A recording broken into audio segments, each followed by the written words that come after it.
ev insanên ku li cem Xweda heyîne pir bi qîmetin li çi tiştî merak dikin hûn bibêjin.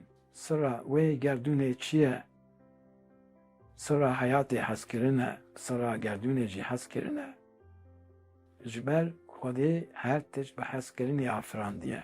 Di afirandina Xwedê de tu kesî ji kesekî li de ji kesekî din re dijmin neafirandiye. Yani Xwedê dixwaze ku herkes bibe bi hev re bibe dost û ji hev hez bike û bibin xwe û bira. Ji bo wê yekê Sultanê Pêrneviyan ji hev nefret nekin, çavnebariya hew nekin.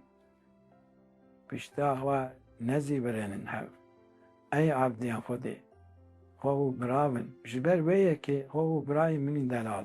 Ger hûn dixwazin bextewariyê wê hayatê kêf û rehetiyê jiyana besînor bijin, rêya wê yekê teslîmbûna Xwedê derbas dibe. Îcar ma hûn jî dixwazin ku Rebbê we dilê we fetih bike, hûn ê îmkanekê bidin wê. Xwestinek ew xwestin ji dil bixwazin bigêjin Xwedaye. Ez carek din nokte lê diçim. Deriyê ketina Tewratê jî, İncîlê jî, Qur'anê jî û cennetê jî ew xwestinek e.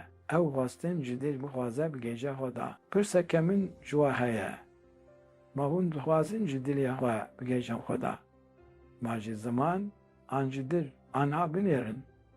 Tu ji dilê xwe dixwazî yan naxwazî. Pîvana wê heye.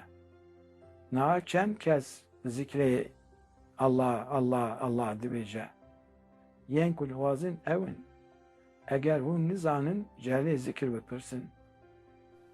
Ê ku me ji wan wahî kirine ji wan bipirsin. Ji bo wê heke Pêxemberê me Sultanê Nebiyan wiha dibêje. Di sohbeta alimê Xwediyê hikmetê hazir bibin. Heya ku hûn di destê wan re derbas nebin û bi navê Xweda teslîm wan nebin, hûn nikarin ji fîzîkê wê de derbas bibin.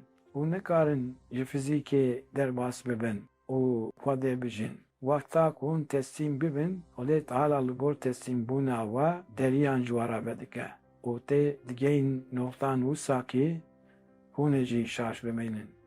û gelo ew dinya ew qas xweş bû. Ma her tişt ew qas xweş e, ew e xwe û birayê min delal. Ji bo herkes her tişt xweş e ji bo dostê Xwedê. Bûna dostê Xwedê çi ye? Ew yek xwestinek e. Wê çareyê hemd û şikriya xwe ji Rebbê xwe dikin, ji ber ku hûn di wê dinyayê de wekî însanan hele. Hemû tak wekin û wek ji wê ka bifirin. Tu ji bextewariyê diferî, ji bextewariyê şa dibî.